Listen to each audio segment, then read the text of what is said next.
Good morning, ladies and gentlemen. Hope you guys are doing well. Thank you so much for being here today. I definitely appreciate you all coming in. Good morning, Siren. How are you doing? Hope you're doing well. Thank you for being here. Jack Riley, Paula Bloom, Mike Noodle, Farm Dog. Thank you all for being here. Farmer Stacker, good morning. How are you doing? Jocksnav is in the house. I appreciate y'all coming in this morning. Mike is going to come up on panel. I just sent him the link for that. He said he's got some time, so he's going to pop in. He's going to pop on up here in just a few moments. So as soon as he pops in, he'll be here. Yesterday we were talking about something, and at the end I said, if there's anything you'd like me to talk about, send me an email. Morning, Farm Dog. And Jack Riley sent me something and said, hey, I've got something I'd like you to talk about. And as you can tell by the information that was the thumbnail and obviously down, we're looking at Morgan dollars today. Heavy metal, good morning. Hope you're doing well. Steve looking for silver, good morning. We're going to be talking about Morgan dollars. Now, I have to be very, very clear on this topic. All the information that is here came from Jack Riley. Okay, this is, and there he is. Good morning, Mike. Good morning, sir. How are you doing? I am outstanding. You? Doing well. Thank you very much. Shift that over a little bit. Appreciate you coming up, hanging out. This is going to be the more the merrier conversation. Always happy to join. So he sent me a bunch of information. And again, I can't take any credit for any of the stuff that's on here today. All of this was coordinated by Jack Riley. I'm going to be sharing my screen and sharing some photos. So I'll be pulling that up here in just a minute. But there's something that's utilized in here quite frequently, and there's a word that is important for people to understand, and that is a transfer die. And so before we begin, I want to explain a little bit about what a transfer die is, because when you hear people talk about stuff, if you don't have like the base understanding of something, it's going to be very hard for you to understand what they mean by transfer dies and how you can end up with different obverses and reverses. So the first thing that's required when they do this is they have to obtain a genuine coin or genuine coins. Okay. And when they're looking for this, they're looking for, in this particular case, there's going to be some VAMs. We're going to be talking about some very specific VAMs for certain years. But they have to obtain that coin. And ideally, they want to get one that is clearly struck and has decent details. There's a lot that they can do to make a coin look older, but without tooling something and kind of giving away their hand, it's very hard to get the quality details without having a coin that already has that. Then they go about creating a hub and a die, or just the die, depending. Usually they'll do both. Sometimes they can do a cast plaster of it. Sometimes they'll do pressing it into a softer metal blank. Sometimes they'll do electrotyping. There's a bunch of different ways in doing that, but then they'll create that. Then they'll actually create the dies in which they strike the coins with. Then they take those, obviously, they become the counterfeit coins, and then we see those. So understand kind of the basics, and I know that was very simple. Mike, if you guys, or Paula, you want to go into more detail about what a transfer die is. But the problem is, in this, there's high fidelity in those coins, meaning that they look exactly like they should to some degree, okay? Now, we're going to talk about some of the flaws in doing this, especially when they're utilizing multiple coins to produce a single coin. We'll talk about that. And then again, as the dies that they've created where they're going to wear differently than the originals. And so they produce some different artifacting and some things that are going to help you identify and authenticate those particular coins. So before we go on, Paul and Mike, would you guys like to talk anything more about transfer dies and get a little bit more in depth in that? Is there more understanding that needs to be had? The only thing I would say about them is, so there's several ways several different methods of creating counterfeit coins, and transfer dies is just one of them. And they basically sacrifice a coin. They use a coin to make an actual coin. They call that the source coin. And that's oftentimes when we talk about, like, you'll see die markers on counterfeit coins that match actual coins.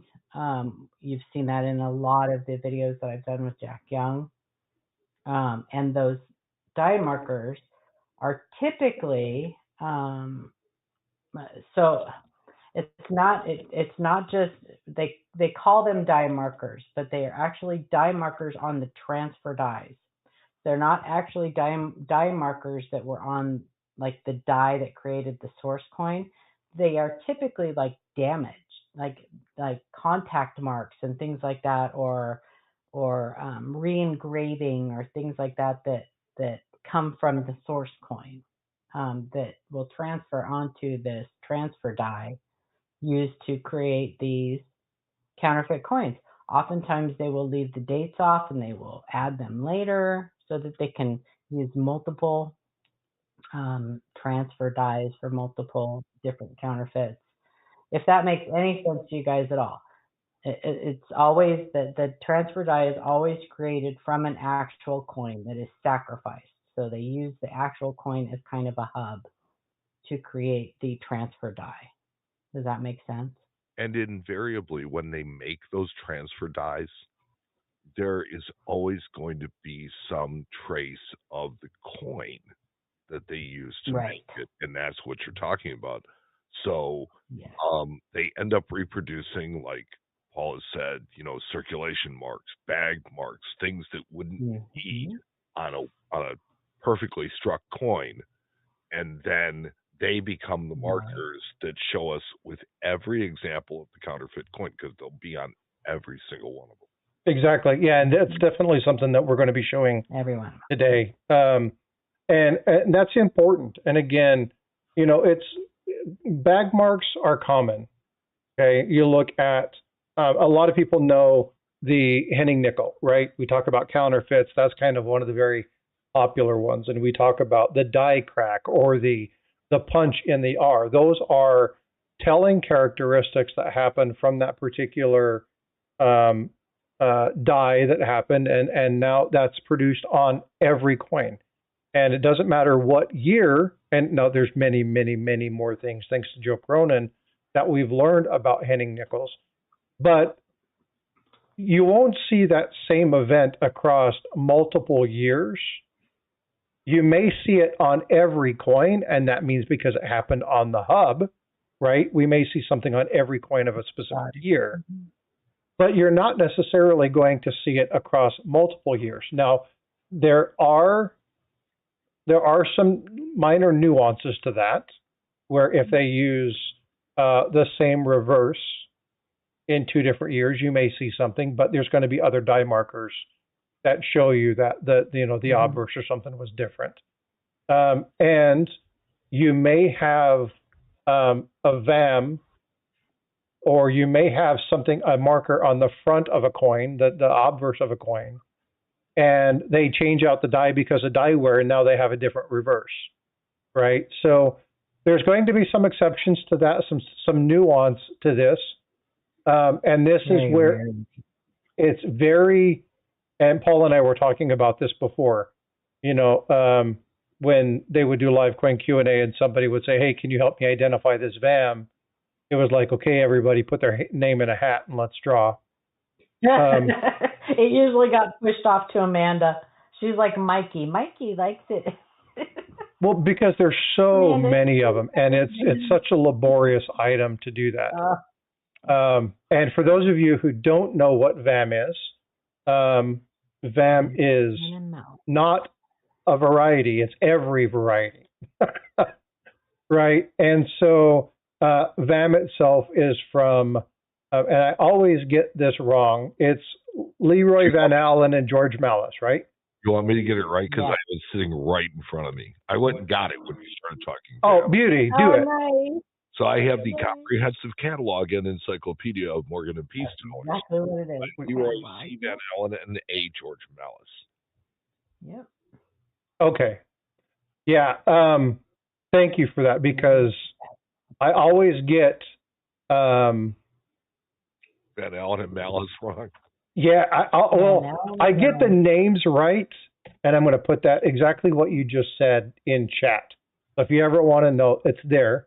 And that's exactly what he's talking about, what he has in front of him. So I'm glad you said that, because I was typing it as you were speaking it. I always get their names wrong, because I can never remember if it's Leroy Mallis and George Allen, or for some reason. Morgan's, I like them, but they're not one of my major things. There's a lot of that in the hobby. People like the value. They don't necessarily like the coin. Yeah, and a lot of people can't stand peace dollars. I love peace dollars. I am a peace dollar fan, much more than the Morgan dollar. Me too. Yeah, and so to each their own. Sure. But what I want to do is I want to share my screen real quick. And again, very, very clear. I can't take credit for any of this work. I'm doing this because Jack Riley, who is in chat, graciously sent me some information and said, here's some information on the article that it was written. Here's something that was done. And this is a really, really cool coin. I know that coin. I've seen that coin. You've seen that coin? I've seen that coin. So I want to start off by saying, if you hey, there's the other Jack. What's up, Jack Young? Good morning. Not to be confused with Young Jack. Not to be confused with Young Jack. Yes. Different superstars entirely. If you collect like Jack and Jack, the counterfeit coins, there are some really neat ones that made it into the TPG holders, like this one.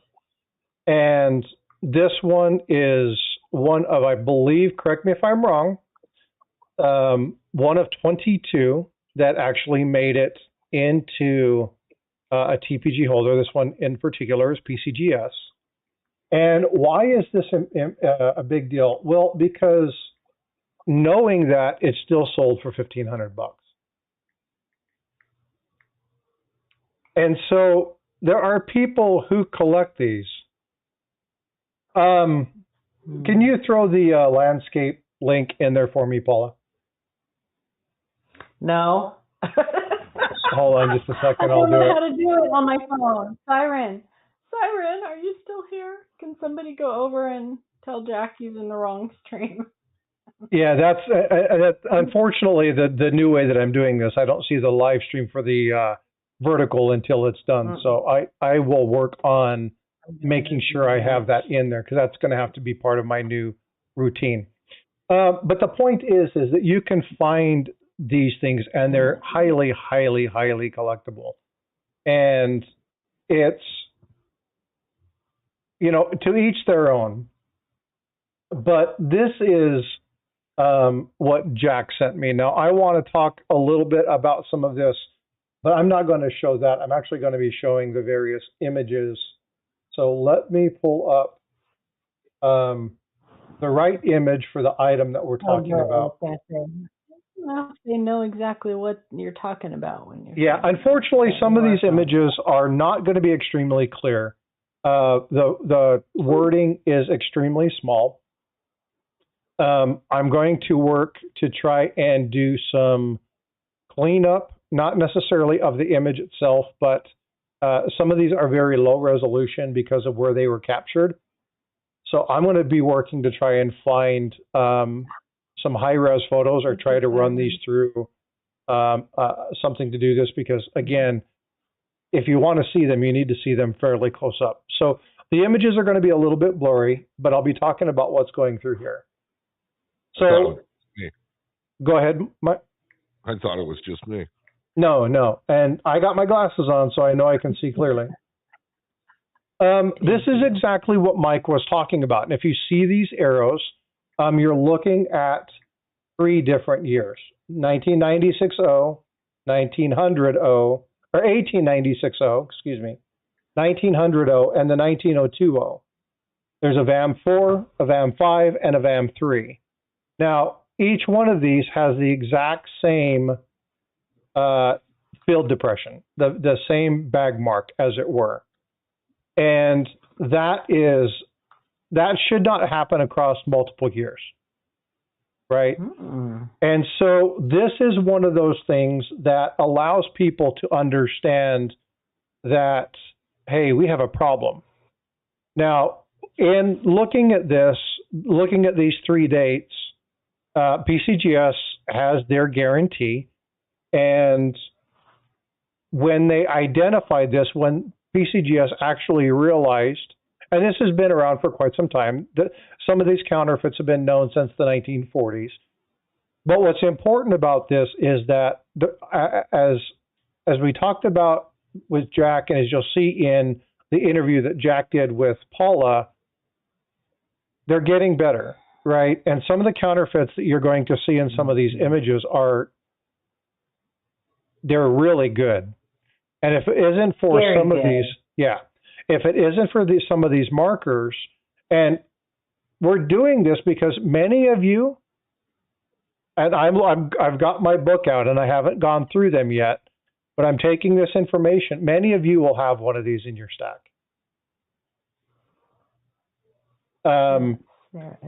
Especially if you have high-grade VAMs, you need to be looking for some of the stuff that we're going to be going over. Now, don't send the images to me. Okay, I'm going to end up having to send them to Paula, and I'm going to end up having to send them to Jack. Let me take that back. Send them to me. I'll get them to them, but I'm not going to be answering you because these need to be looked at very carefully. The difference in some of these, the prices can be extreme in some of these coins. A lot of these are highly collectible, and as you've seen, the 1996-0 still in the PCGS holders, 1 of 22, and it sold for $1,500. Getting this wrong can cost somebody a ton of money. And so this is one of those things, if you send me this question and you say, hey, I think I have one of these, I can guarantee you this is going to Jack Riley, Jack Young. It's going to go to Paula. Mike, if you want me to send one, I can send it to you. I mean, it's going to be going to you guys because it's important that we get these ones right. And if you have any question at all regarding the authenticity of something, especially when we look at some of the Carson cities, this in particular is about the New Orleans, primarily the micro O's. Hey, Big Flip, I just seen your name in here. Good morning. How are you, sir? It's important that we get these right. Okay. So again, now when we look at these, there's a couple of things that he sent me, and I want to read this verbatim so that we understand a couple basic things. The ones in the PCGS holders are going for much more than the ICG or the ANAX. Well, yeah, it's about reputability, right? They made it into the official TPG holders. Mistake is a mistake, but sometimes some mistakes are bigger. Just like if I'm going to be looking at, and I've talked to Mike about this, if I'm going to be looking for one of those Omega Man gold coins in an authentic holder, that's going to be some pretty hefty money, right? So people like the mistakes, so people look at these things. But a couple of things that I want to go over. There's a lot of these. And as has been posted in chat, over 5,000 different varieties of Morgans have been identified, 34 different die varieties.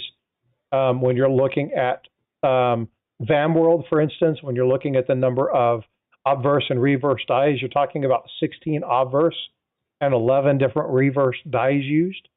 The dies were interchanged, mixing and matching. And what happens is they create improbable die marriages. And knowing those die marriages, and again, this goes to somebody who wants to do this, understanding the different die pairings, understanding those VAMs, understanding how they took the time to understand each die pairing and what those markers are, and finding those things like this image that's on the screen about these little markers across multiples is going to help you understand where things are wrong. Okay. Now, when you do this, you could take a magnet and you could put it on a lot of these, and they were magnetic, and it was quite clear. But counterfeiters are getting smarter.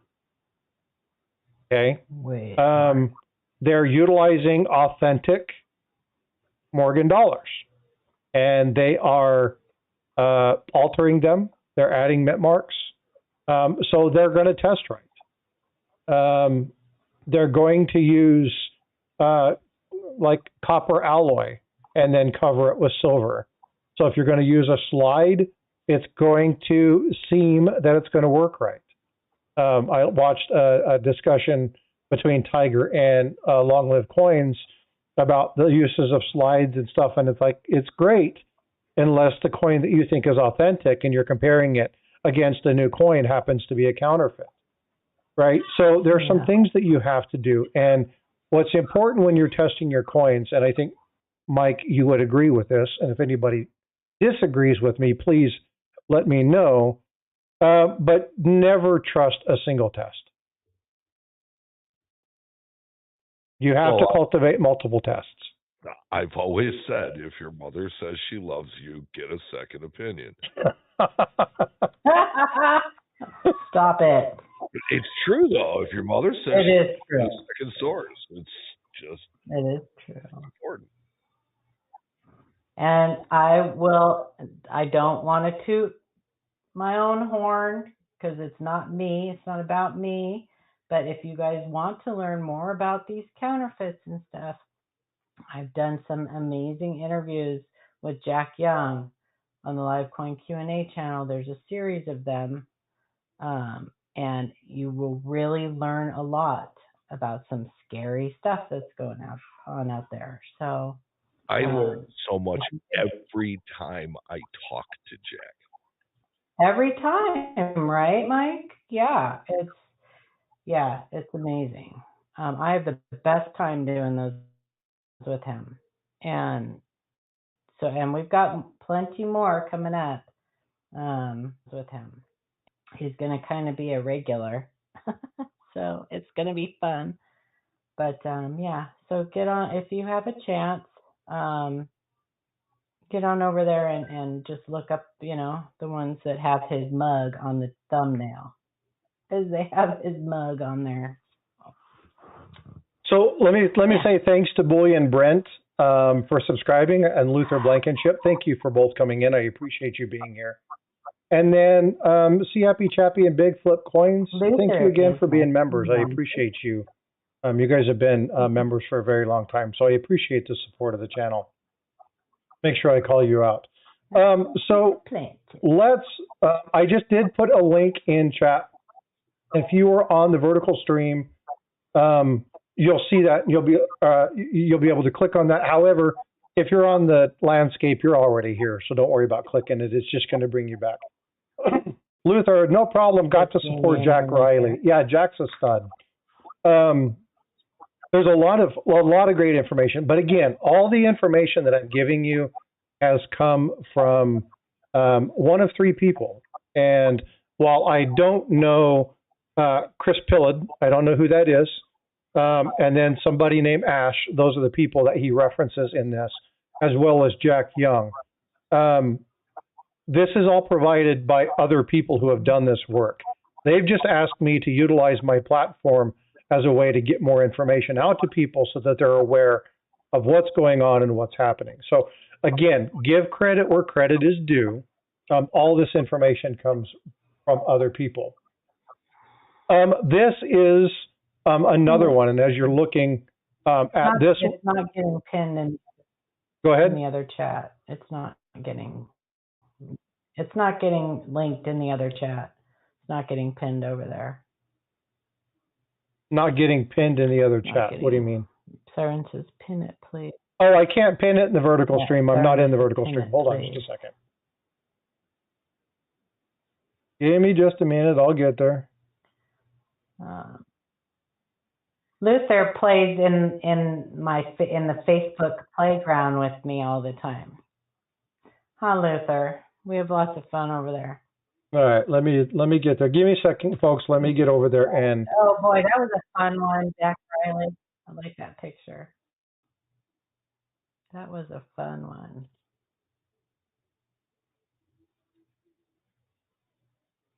All right, let's do this. MD that transferred over. Okay, so now I've pinned that in the other one. So if you want to, guys, you can click on that and come over. Okay, there we go. That is done. I apologize for that, but I wanted to make sure that was there. Just debate. Just debates. Yep. Right, Luther. And Paula is a master debater. I love that word. Now. All right. So this one is one of the VAMs, and I'm going to rely a lot on Jack being in chat to kind of talk a little bit more about this. If I happen to express this a little bit wrong, this is the 1900 VAM 48. And when you look at the original coin, you're going to see that those things carry over. On the original coin, you had some strike doubling there. And you'll see that that carries over. Now, when you look at coins that are a little bit wore down, excuse me, you'll see that some of these things start to fade. But when you're doing the transfer dies, everything that's happening on that original host coin is going to be brought over. Why is this important? Well, as you're shifting dies, as you're moving obverses and reverses together to make your new creative construct of a coin, you're going to have these same elements transfer across multiple different coins. Does that make sense? So if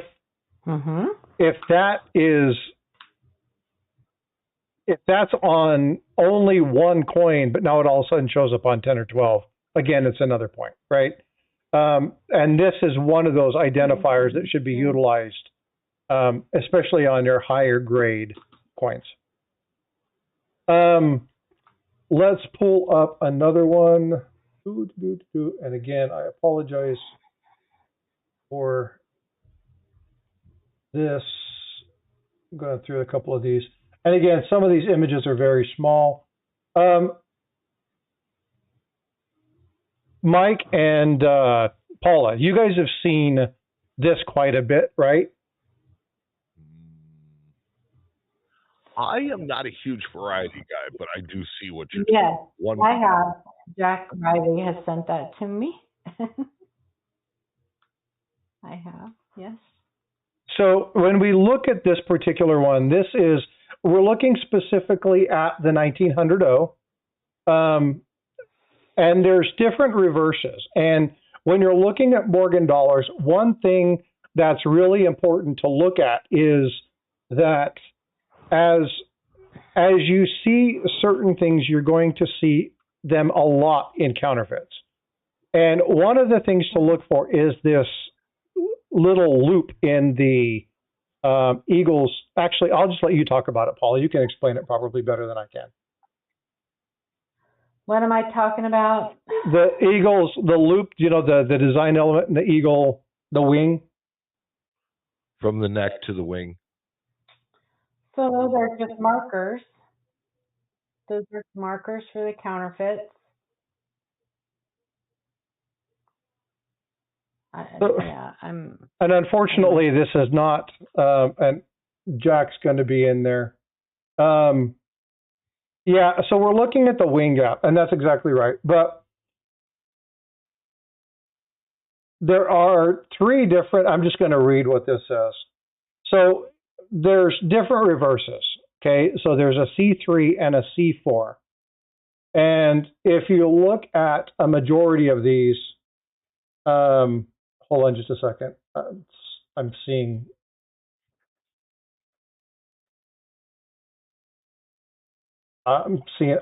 There's other discussion. I'm going to have to address that later. When we look at this particular thing, we're looking at the gap between the eagle's neck and the wing. These are very common to find. And when you're looking at 1901, and I believe it's there's three of them.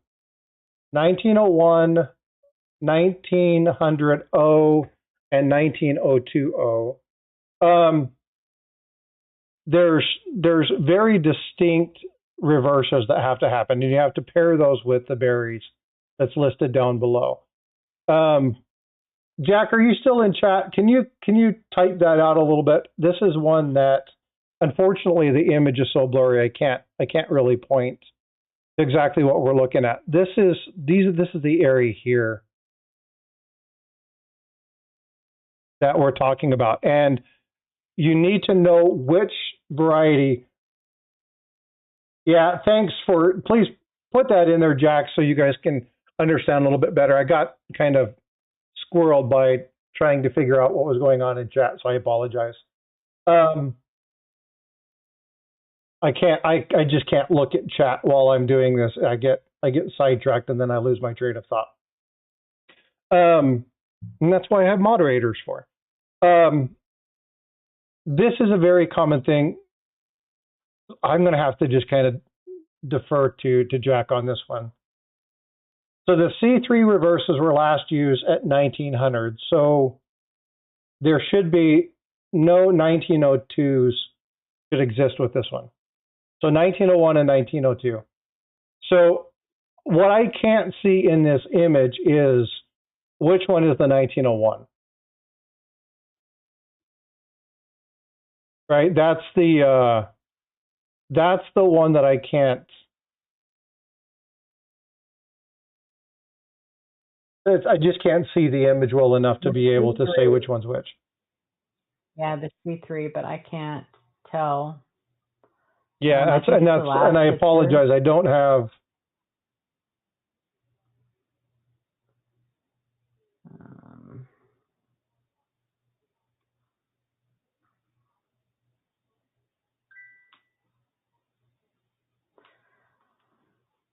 But good thing is all of you guys can read some of this information for yourself. So if we have that, we can pin that in the chat.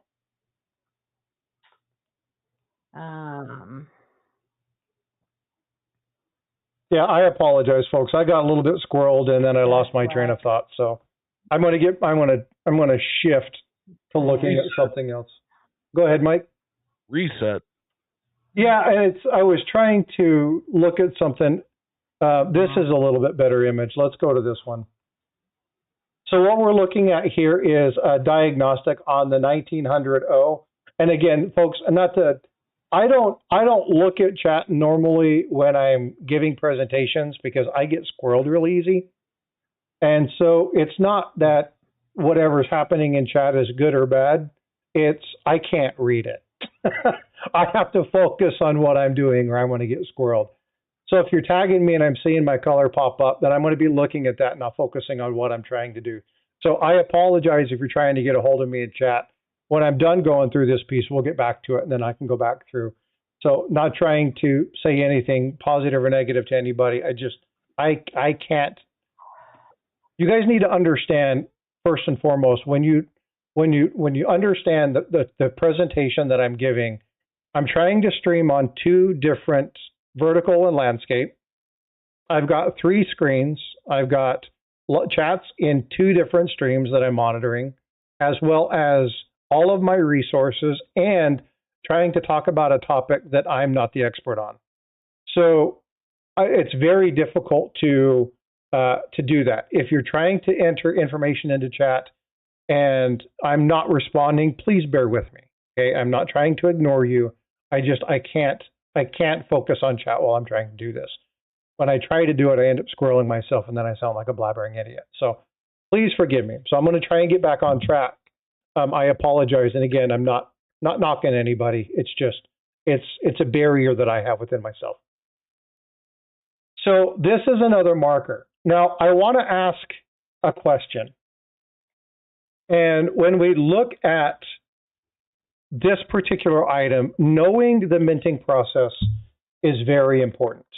Okay, Paula talks about this, and this is a really good image to help us understand where this damage occurred.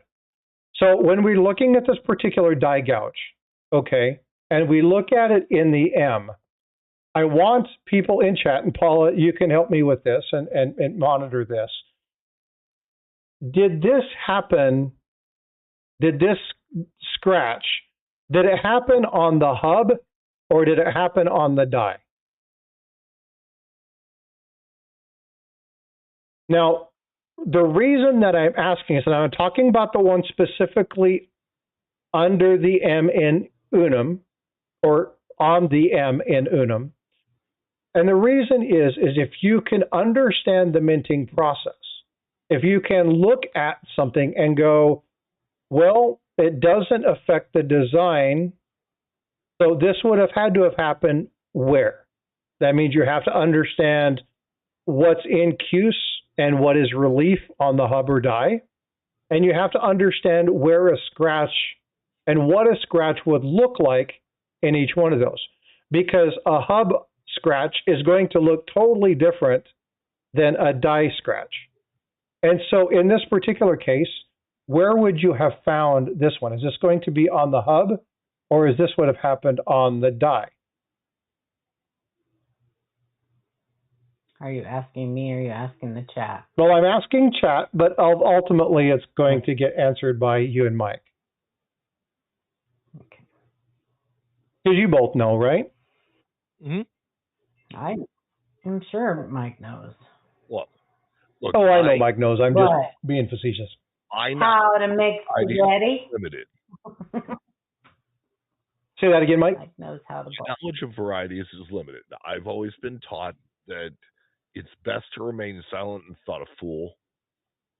So Then open your mouth and have it verified. well, right. It's one of those things where I was taught very early, know what you don't know. And don't advise on what you don't know. So it's like, this kind of stuff is not my cup of tea. However, I do have to know the very basics of it. And I also know quite a bit about Morgan dollars. So, I was kind of hoping to speak to, just as a Morgan dollar guy. Gotcha. And I am not a Morgan dollar guy, but I am a minting process guy or gal. Today I'll identify as a guy. I don't know. I just want to be one of the guys. So, and I'm watching chat right now because I'm waiting for this to come through. It's not that I'm being hard on myself. I want people to understand. I'm a realist, and if I don't know something, I'm going to say I don't know something. No, I work hard to learn, but I have limitations, and if people misunderstand what my limitation is and take it as a personal thing, then who have I done disservice to? Well, I've done disservice to everyone. And so I need people to understand that I don't look at chat not because I don't care what you guys are saying. I don't look at chat because it distracts me and I can't focus because it's a limitation I have. And it's not great. being hard, it's being transparent. You're doing fine. And so, don't worry about it. Sorcerer Stan, this is great. I don't understand the difference between the hub and the die, so I can't answer. This is perfect. So, Paula, let's explain. Yes, sir. Okay, so your hub, any coin hub, is going to look identical to what the struck coin looks like. So anything raised on the coin will be raised on the hub. It is completely opposite with the working die, or with the die, period. Anything raised on the coin will be sunken or incused on the die.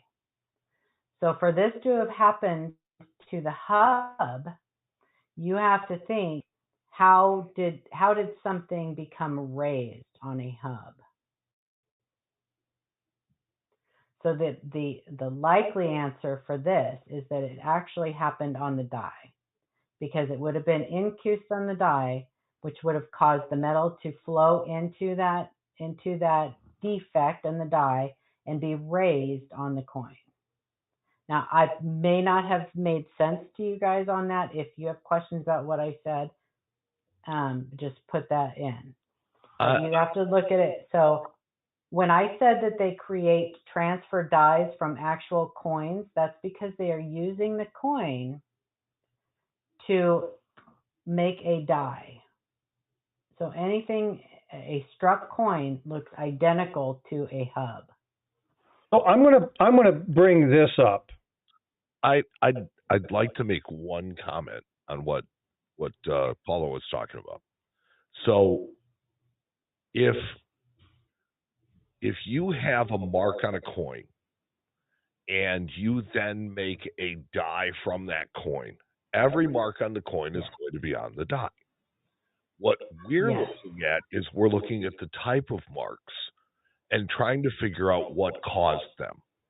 And in the case of this particular die, we're looking at two marks that are on the coin that clearly one could be struck through, we don't really know, but the other one looks to be just a regular gouge that would happen in either circulation or from, bags, things like that.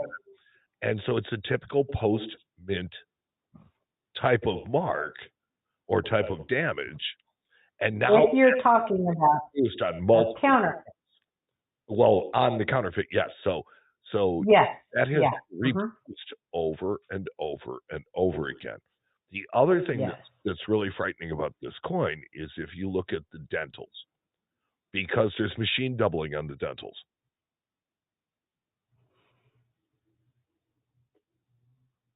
Yes, correct, Stan. That is correct. Yeah. And in the case of counterfeit, like Mike said, so in the case of counterfeit, hub, they're using a coin. Yeah. And so they're creating marks on the coin that would never be on the hub. The only types of marks you're really going to see on a hub are going to be hub polish, which is not going to be two marks. It's going to be a bunch of marks that are concentrated in a direction. They use a grinder. That's exactly how it happens. So your polishing marks are that, and an occasional mark is going to be on the hub, but for the most part, they're you can get damage to a hub. Right. Yeah. Yeah, you can get damage to a hub, hubbed in debris, dents, things like that had damage to a hub, but it's nowhere near as it would be on a die. Right, as die markers, correct. Mm-hmm. So I'm going to go back and I want to show this one. And the reason that I do this is, again, every time we look at this,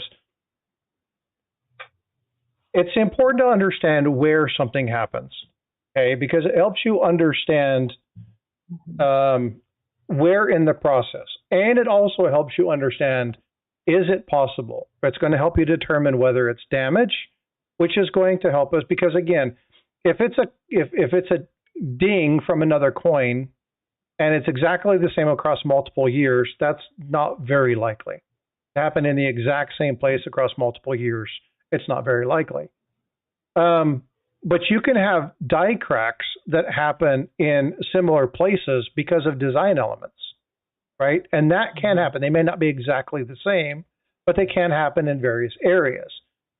But what's important is to be able to understand and be able to determine if something happened. And so, for instance, in this particular case, you look at the left, which is here, okay? And let's say I was to run a scratch across this, okay? Now, if I ran a scratch across this, it would appear like it went underneath the M, or underneath, in this case, the relief of the coin, because the scratch wouldn't actually fill in this area down here. It would actually be here and here. It's like if you take, and we talked about sand, right? Drawing in the sand. If you take and you do a really deep initial in the sand, and then you take a stick and you draw over it very lightly, it's going to look like that line is underneath the impression. Okay, it's not going to go into the sunken area. Yeah, it's not going to be in the sunken area here. So when I look at this, just like I see on this M, okay, this happened on the die. And the reason that we know this happened on the die is because it doesn't affect what in the die would have been in Cuse. And it's a relief now on the coin. And so understanding this type of stuff, it helps you really understand, like making vice coins, right? Helping understand what is possible and what's not, right? And so, yes, this doesn't necessarily talk about the identifying markers on this, but what it is important to do is it helps you understand what is possible and what is damage. Okay, and we see a lot of error coins come out where there's no way that they can happen just because they're damaged coins. And Luther making vice coins helped me learn a lot. Right. That's great. Vice coins. He makes great. I want to know what helped me kind of get the process better was cameo proof coins, because I really like cameo proof coins from the 1960s. And so if you think about it from the standpoint of when they made these, they weren't doing it with lasers and they weren't doing it with shot. What they were doing was they'd engrave the die, and then they'd take the die and they would literally put it face down into an acid that would absolutely etch the entire surface of it. So that's everything on the die gets just bubbled and etched. And then they take the die out of it and set it down, and they would polish the flat spot on the top. And what that ends up doing is it polishes your fields, and everything that's sunken into the die, which will be your relief, is frosted. It's a great example. It just really kind of nails it for me as far as what should be, what shouldn't be. Yep. That's a great example. Let me see if I can find an image. Oops. What did I do? Oh, I used the wrong one. Let me see if I can find reverse proof, right?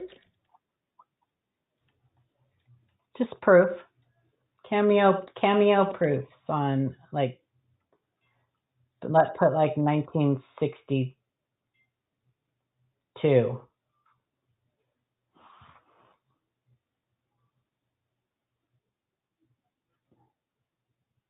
The cameos on those did not last long either.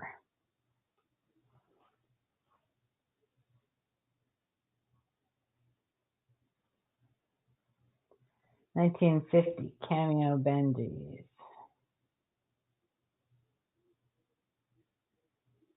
No S, just 1950. Let me find here.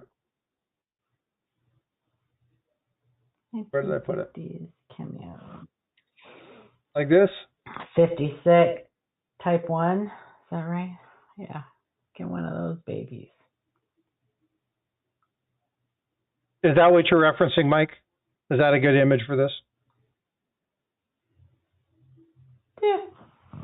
Yeah. That'll work. You still there, Mike? I'm sorry. So yes, no, this is exactly what I'm talking about. Yep. This shows you that everything that is sunken into the die was frosted, and what you see as shiny was the flat spot on the top,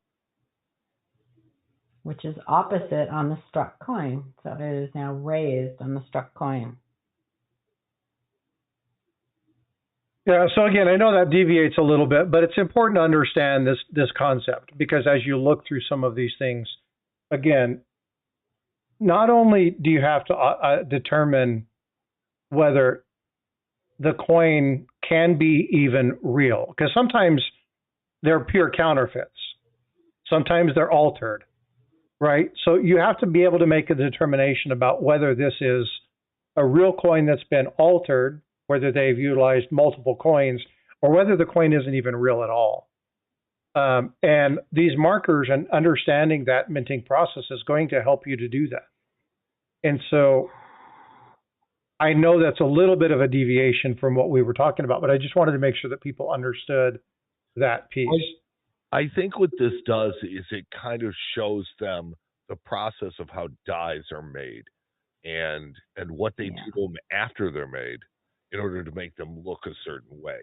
And so if you understand how you can treat the devices differently from the fields,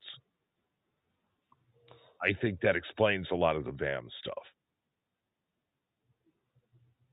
Yeah, let's It'll help you learn what is it helps you distinguish between what is a true minting error and what is damage.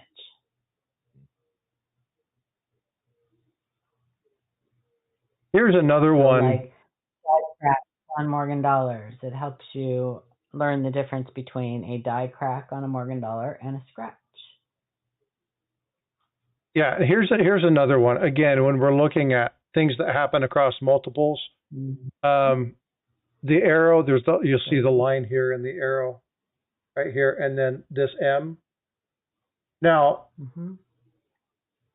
this is, and I'm going to pull up, I've got to minimize a couple things, so give me just a second while I pull this up, because when he sent me a ton of various listings and things that he watches on eBay. And so as we look at these, it's important to understand. So we look at that M, right? So first thing we're going to do is we're going to dig in and oops, why are we not? Oh, it's not allowing me to zoom in. It's cycling. Refresh this.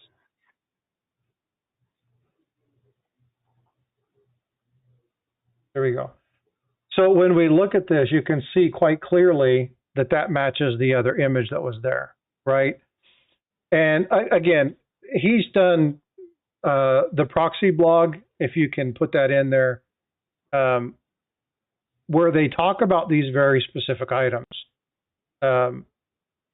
But look through your coins, right? And this one is a 1900 O. Look through all your New Orleans coins. Those are again. Those are markers. Those are markers for the specific counterfeits. Yeah. You won't. So that would be damage to a coin, and you're not going to see the same damage go from year to year to year. So say you have the damage on the M on a 1900. And then you're also seeing the exact same damage on a 1901 or a 1902, the exact same damage. Then that should get your spidey senses going, like, well, that's not going to happen. What are the odds of the same exact damage happening in the same exact place on multiple years? So Jack Young and Jack Riley and all those counterfeit guys use those as markers. And what they do is they go even further down the rabbit hole and they find the actual source coin that has that damage on it that was used to make these transfer dies and strike multiple years of these counterfeits. It's amazing that they can do that. I don't know how they do it, but it is brilliant. It is brilliant, Pedro. It is brilliant. And it's a lot of work, and it takes a ton of time. The host coin, yep, they find the host coin. Mm-hmm. Now, when we look at this one, again, right, you need to know the differences on the coins. Now, this is also a counterfeit. This is a 1902. But if you look at the M, you'll see that it doesn't have the same marker as the other one, right? So not every counterfeit coin that falls into a certain year is going to have the same ones. This is, we're looking at this one right here.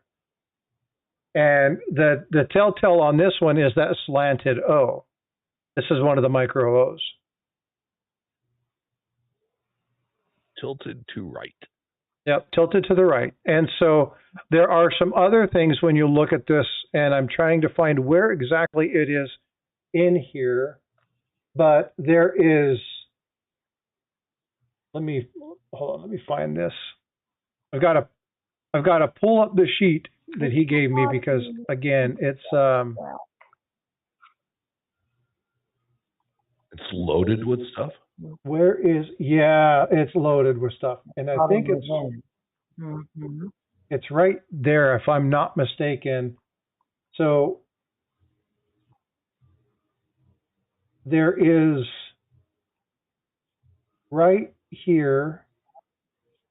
Can't see it very well in this one.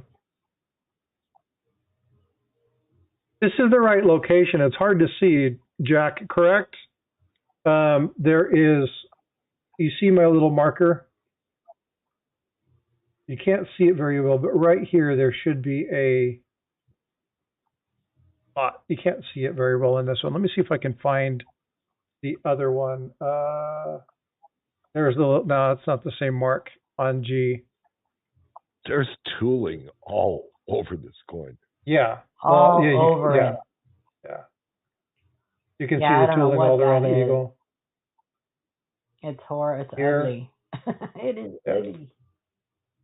And then they're trying to confuse. That would be on the reverse. Yeah. They're trying to, the toning in this is trying to hide so many sins. Mm-hmm. It certainly is ugly. Yeah. Now, in this one, they don't have anybody offering anything yet. But on the other one, if you saw this one, there's already 10 bids on this. Good morning, AZ. Now, Jack Riley and I have talked about it. I'm actually going to be bidding on this. I'm going to try and pick up this coin for him. Because, again, when you're talking about the specific varieties, it's good to have some of these. But,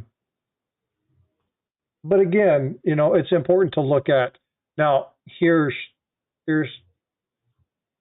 right?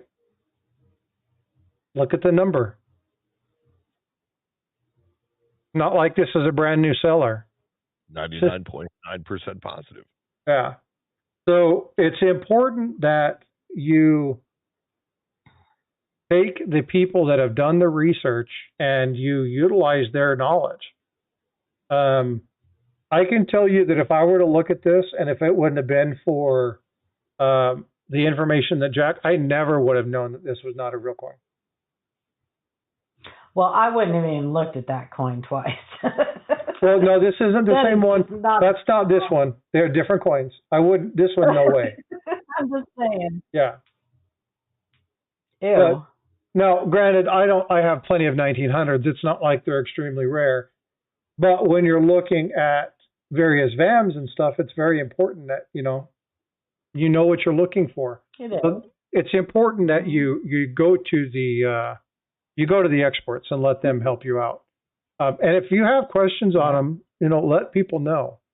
There is another one, and I don't think I opened that one up.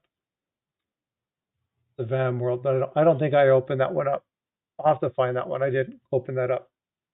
But again, it's important to look at some of these items and just be aware of this. Let me give you Let me give you the. You know, I love this picture. Did Jack send you this picture? Jack sent me this picture. Okay. Mm-hmm. I don't know if you've caught this or not, and I know that people in chat have not. If you look at the upper half of this picture and you look at the arrows, there's a line that goes from the middle arrow to the shaft of the middle arrow and then continues on the what is an arrow that goes through, you know, the bottom one here that you can't, yes, right in there. That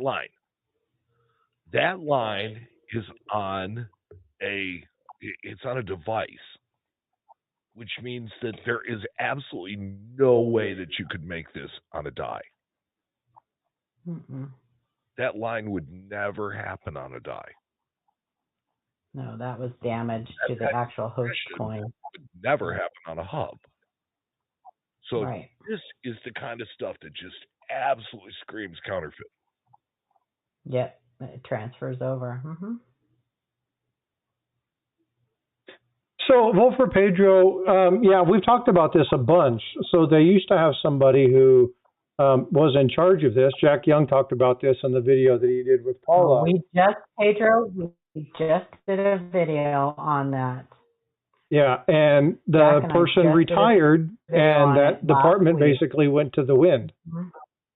And they have an AI bot that is the one that identifies all of the issues.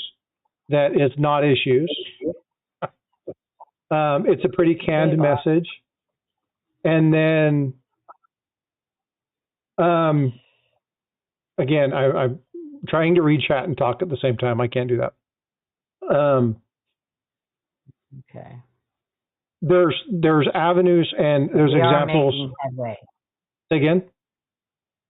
Good morning, Jack. I said we are making headway. I like to think Jack and I talked about this just a couple days after our video, our latest video went live. And I know it's not the LiveCoin Q&A that they're paying attention to. It's Jack Young. Jack Young they are paying attention to because he actually had some success in getting some sellers removed. And so it was pretty amazing that all of a sudden things have started kind of turning around, and he's having some success in getting stuff removed, where for a long time it's been just we've been pulling our hair out. Jack Riley knows too. We see it in Jack's groups all the time on Facebook, where multiple members will go in and report a listing and nothing happens. And it's so frustrating because Mike knows for so long, Jack was able to just get these things pew, pew, pew, pew, pew removed. You know, it was like shooting fish in a barrel. And then it just stopped. Yeah, I mean, they had an actual person he was getting to, somebody with a decision-making power that was like, oh, yeah, he's right. And now it's some AI bot that's sorting through stuff, and they're having a hard time getting through, whether intentionally or not. I've said it a million times. Jack does the Lord's work. He does. Absolutely. So, you know, it's the one thing I love about Jack is he doesn't quit. He just keeps going about his business because what he's doing is his purpose and it's what's right. And the man could not have more of my respect. He could not have more of my support. Boy, no kidding. And I'll tell you, I feel I am so honored to be the one that he chose to use as, you know, to be his kind of platform to get the message out, because we're a small channel. He was offered to go on a very large channel, and I locked him up and threw away the key and said, no, you're mine. I was going to say, I was going to say we didn't offer him anything. You should have. He chose to use the LiveCoin Q&A as his platform, and I'm so honored that he did that. It's a great platform. Thank you, Mike. Thank you. So here's an example of one of the improvements that the counterfeiters have made based off of some of the discussions Jack has had. Now these are before they had the word Morgan underneath them, and they removed that word Morgan. I wonder if he's ever completed that set. I know he will at some point. That's a complete set of Morgans that have the word Morgan underneath them. Yeah. Every single one of them being Morgan. Every single one of them being counterfeit. Yep, Morgan. Yeah. Now this particular user is from China, obviously. They only have one coin, and it is this particular one. Look at that DMPL. Well, if you're gonna have one coin. Anyone sees. Might as well, right? That's a good one to have. Yeah. You gotta go all out. It's 3, so it's not too presumptuous. It's not gonna get too many eyes because it's a 3.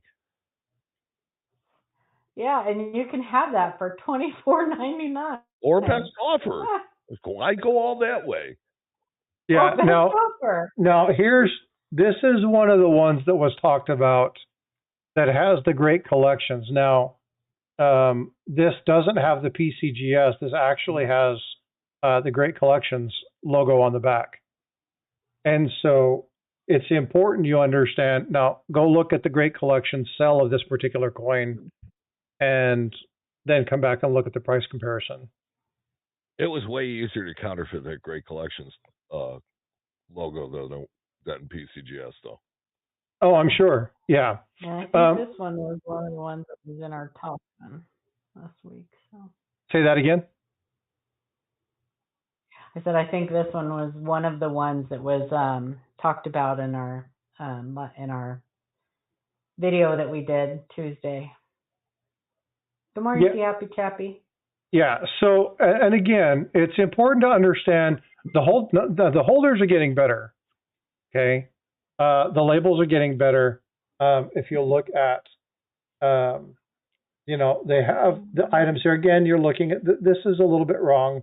You're missing an element here that should be there. It's not there. And there are little telltale signs, but they're getting the kind of clear seal that you're supposed to see around the edges. That's getting better. So you've really got to do some due diligence when you're looking at some of these items. Because they're still not getting right, Frosty. What's that? The fonts. Yeah, the fonts. Well, and the barcodes are all wonky. Yep. The barcodes they have the same 1, 2, 3 pattern. If you look at this front area here, you have the same general patterns in multiple coins. And this is why. And just because one of these doesn't scan doesn't mean that it's not real or that it's a fake. But a coin that doesn't scan should cause you to take a second guess and go back and go, what the heck? Well, as somebody who started out in print media, fonts are really, really important. And they're easy to notice. Hang on a second. Jack, you are in, so Frostbyte streams in 2 different modes. He streams in portrait and landscape. Sure. Portrait is more for the people that are using their phones, and that's the one you are in. If you click on that link that he just put in that chat, landscape mode, it will bring you over to the one we're all in. So it's the same stream, it's just in a different mode, and that's where most people are watching this and chatting in. Yeah, you so click on that link all by yourself for the most part. Yeah. And it's really hard for people to watch both. It's almost impossible to watch all 3 because I've got all 3. I have my phone open. Yeah, I have my phone open and I'm watching over there. Need to chat in landscape because I can't see it from where we're at. This was just sent to me by Jack. Oh, the Morgan collection. This is the Morgan collection. Yeah, he sent me that too. So in 19 to put some context to this, in 1921 they made both Morgan dollars and peace dollars, and so PCGS when they certify a 1921 dollar will mark the slab either Morgan or peace. And what counterfeiters have done is they've kind of co-opted that. Only the Philly. They've co-opted that, and they now have like 1878s, and it says Morgan underneath it. And every time it does that, it's fake. And Jack has gone to trying to put together an entire set. Yep, Morgan. I love it. 81, 82. 2021 Phillies, Luther, will oftentimes be labeled Morgan. He's got a 93 CC. I mean, that's a pretty tough coin. A 1921. I'm sorry, not 2021. 1921. 1921. Morgan Phillies will be labeled. Well, they put it up to 2021 too. Jack, he finally made it over. He said, I was talking to myself. You weren't talking. Well, I was looking at it, but I had my phone pointed down. I didn't really see it. Hi, Jack. Welcome, Jack. Poor Jack. I do that to get, and again, I got to get better at the new process. Make sure people have the opportunity to come over. I do pin it, but I also have to realize that that's going to have to be put in the description so that people can go on it, because in landscape mode, you can't click on a link. You have to copy it and bring it over. So I've got to put it in the description. So I've got a process that I've got to work on to do that. I may have a better idea for you, Frosty. If you can put it into what Nightbot says when people walk into the channel. Oh, I love that guy. The problem is that I don't necessarily have the URL. I've been telling him, I've been typing every once in a while, Jack, click on that link that Siren posted, Jack. Yeah, Siren's really good about posting the links to the other one, but the process changed. So they actually changed the way that you stream on on both their platforms at the same time. Before, I would set up 2 individual streams, and then I could just force one stream to go to the other. I can't do that anymore. So I don't even see the vertical stream until I go live. It doesn't even show up. So we're streaming under one stream key, and then it opens another one on YouTube side at the time I go live. So I can't do that. It has to be done immediately as I go live. So I've got to figure out a new process. It's not a big deal. I'll figure it out. It's just something new, and when something new happens, it causes little hiccups. So we just have to work through that. We all learn through time. That's a great point. Don't be so hard on yourself. Leave that to me and Paula. Exactly. You guys are going to be hard on me? Exactly. Yeah. No, that was just a joke. But yeah, no, it's not that I'm being hard on myself. I'm critical of myself because I want to bring you guys the best show that I can. And when there's an issue, it's not that I'm trying to point out the flaw. I just have to overcome it. And I overcome things by talking about them. And so I'm not trying to make myself sound better or be worse than I am. It's just how I work through things. You're fun to watch and fun to listen to. Tiger Stacker just gifted 5 memberships. Thanks, brother. Look, he's humble and that's really good. And don't, he is humble. Mm-hmm. Yep.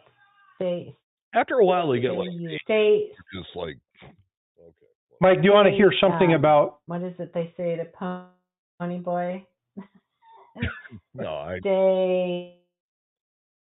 Mike, have I ever told you about the joke that I did? Pony Boy, that's what they say. At a CDC conference. No, please.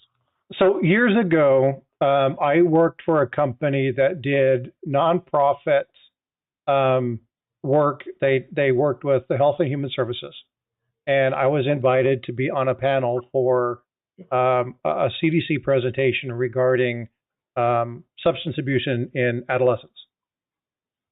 And the audience was fun. It was talkative. There were a lot of good people. And at the very end, I was like, if you guys want to understand humility, I'm going to give a talk on how I attained humility so quickly. It's going to be at 5:00 and show up at this room. Now, there were a lot of people that were laughing because they understood this. There were like 40 people who showed up to that room at 5:00 to listen to how I achieved humility so quickly. They totally missed the joke. So you got to be careful joking about it. Some people just don't understand it. Yes. No, it's true. So, you can only be so self-deprecating. Yeah, it was a lot of fun though. There were like 5,000 people at that conference, but like 50 people showed up to that room. So I had to go explain to everybody it was a joke, and some of them thought it was funny, other people did not. But it's what I do. Yeah. Hey, you know what? That's how you know you're on comedy's edge. Yeah, it's a lot of fun. Robert Bruce, you're a substance abuse mental health counselor. Outstanding. Yeah, you'll find that, and I don't say this to be ignorant or indignant, obtuse. There's a lot of people in the coin collecting hobby that are recovering from some sort of either PTSD or addiction or substance abuse, because it helps take their mind off of things. It's actually it's not necessarily trading one addiction for another, but the coin collecting, the stacking communities have done a lot to serve as treatment for people with PTSD and substance abuse disorders. And so you'll find a lot of common ground. Yeah. Now, I will speak to this if you like, because I think it's we're all kind of wacky. I think it's pretty well common knowledge. I am somebody who suffered from complex PTSD, and so I suffered with it for a very long time. And coins, people like me, you have this obsessive thought disorder where you obsess on things, and so instead of obsessing on something really horrible from our past, we obsess on coins. Yeah, and it's just trading focus, right? That's like my son has pretty substantial ADHD, and when he was younger, we took him in to get him reviewed, and it was like, oh yeah, this is quite clear. I think Jack is sending me messages because I'm here. The ding, ding, ding, ding, ding. So he's sending me photos. Yeah. Let me find this real quick. Let me figure out which one he's sending it to. Good morning, Dan. But yeah, so hey, can I off topic real quick, Mike? Yeah. Mike. Yeah.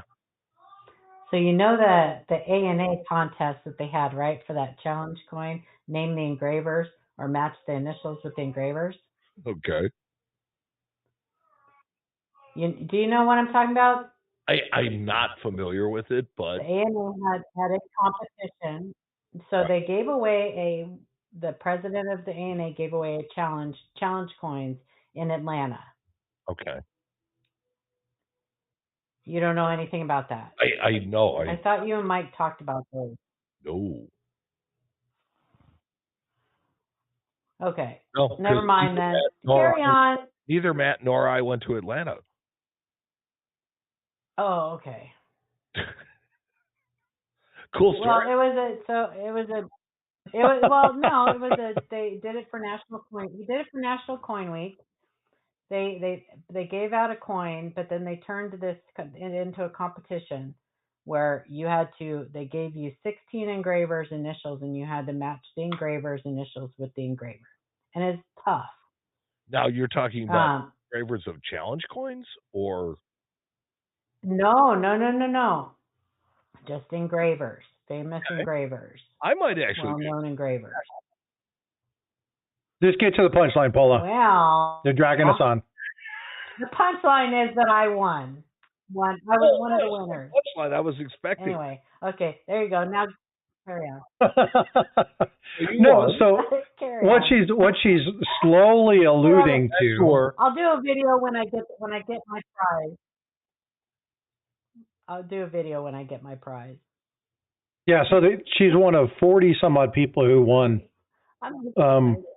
a gift from the president of ANA, and it ranges from some pretty cool stuff. So, also, since we're mentioning ANA, if you are an ANA member, the ballots are out for the elections.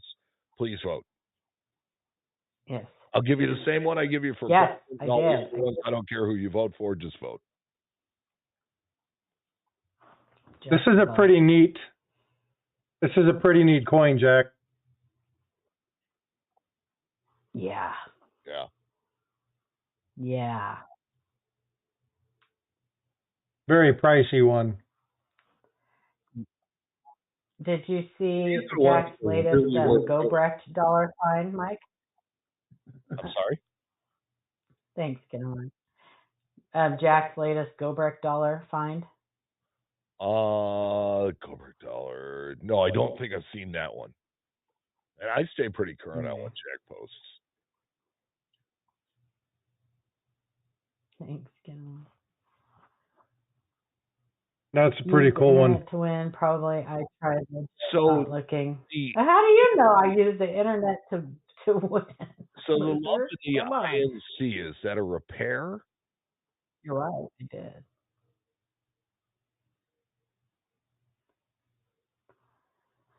The what? The lump between the INC and America. So if I go back and you look at that location, which would be here, right? I know it. Well, it all depends on the orientation. It's like the it's hard to tell because there's no orientation. He wasn't sent. I know you found. He did see the one you found at Central States. I'm talking about that. Yeah. That last one. Or maybe you didn't post it. Maybe you just messaged me. I wonder if that's what he's talking about there.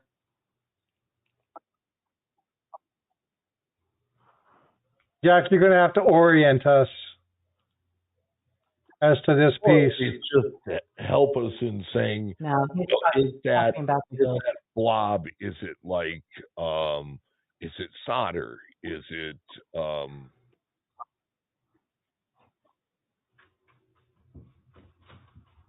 Yep, off-center bust is used only on the 1795. There you go. We also did a video. And see, this is where you can kind of turn your ADHD or your autism into something profitable. Oh yeah. Well, I was mentioning it before we talked about Paula's cool win. My son has ADHD, and when he focuses on something, like he obsessed about finding me a W quarter. Like he was looking at everything until he found me one, and then he could say he found one, and then it was done. But when he looks at certain things, and we've sat here and we've gone through different things and talked about different items, when he really wants to dig into something, like you can't stop him. It becomes really important. Say again? It becomes really important to them. Yeah, and it's not. He doesn't have a singular focus. Like it's not the only thing that exists. So it doesn't become obsessive, but it's one of those where he will come back and go, no, I've got to finish this. I've got to look at it. And a lot of people misunderstand that there's really good avenues for that, right? And so finding out what that is and how that can be beneficial. And I told him, I'm like, if we can find the thing that you obsess over, money will find you. Like money will find you, right? You will do well. Oddly, they are finding that people literally with autism are really insanely good at recognizing patterns in large numbers. Well, and he was talking about joining the military, and I told him, I'm like, what you need to do, and I introduced him to a gentleman that does aerial surveillance reviews. There you go. And I'm like, you would do really well at this. And he's like, it sounds boring. And I showed him a couple images, and he's like, well, they're not the same. And I'm like, dude, you need to go talk to him. Like, you really need to go talk to him. Yeah, if you're really good at finding the differences between these two pictures, that's kind of a skill. Yeah, and so there's some really cool things. And in coin collecting, you want those kind of people. You want people who, and I don't say obsess over those items. But Paul and I were talking about going down the rabbit hole, and how yeah, and when you find something that's interesting and how you dig into it. But this is how we learn, right? And this is how we share information. We've got people coming in here that until today, I didn't know who they were.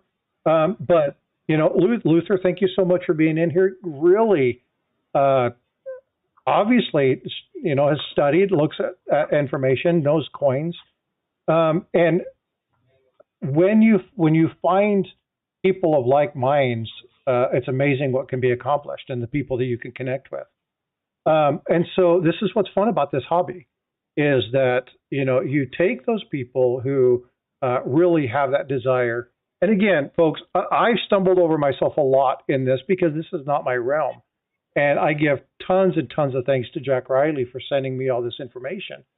This is not my wheelhouse, but if I can share information and get it out in front of you guys, I'm happy to do so. But, credit where credit is due. These guys have given me, and Paula, I quite frequently tell you guys, I consider Paula a great mentor when it comes to this. And she's given me a lot of great connections. She introduced me to the Coin Show podcast, introduced me to Jack Young, introduced me to Jack Riley, introduced me to, actually, you saved me from a couple. I say that jokingly. Those are the ones I'm most proud of. I say that jokingly. I am most proud of those. Yeah, I say that. Yeah, and I am being funny about that. But I've always found Paula to be more of a tormentor than a mentor. Well, I will take that as a compliment. Yeah, exactly. Well, and again, when we go in here, personalities aside, you can't argue knowledge. Period. End of story. And if you are okay, and again, we talk about friendship and stuff like that. I have family members I can't stand, but I love them dearly. Right? And you learn to deal with what you can. And when you have people of great knowledge, I deal with doctors all the time, and some of them don't have any bedside manner.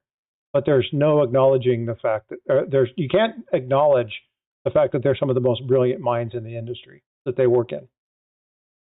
So sometimes you have to determine what's more important, information, knowledge, or my sense of feeling. And sometimes I can be rough. I'm very passionate about what I do, and sometimes people mistake passion for being angry and even mean in cases. But I'm just adamant about, trying to make sure things are taken care of. And if that drives you the wrong way, then I'm sorry, but I've got to be who I am. Paula has to be who she is. Mike has to be who he is. For better or worse. But you understand what I mean, right? Yes. I would rather surround myself with people who I know are jerks. Thank you. You're welcome. No, but seriously, I would rather surround myself with people that I know. It's like, look, they're hard to deal with, but I would go to no one else for anything but that piece of information. Right? You always know where you stand. Yeah, and we have friends. You always know where you stand. Oh, I'll give you a great example. I love the man to death. There is nobody smarter when it comes to Lincoln Sense, but don't argue with Chuck. Right? You just don't argue with him. Just because Chuck, yeah. it's sometimes, and again, he's so knowledgeable about what he does. It's like, well, hey, if you're going to argue with me, then, just fine, whatever. Like, you're done, right?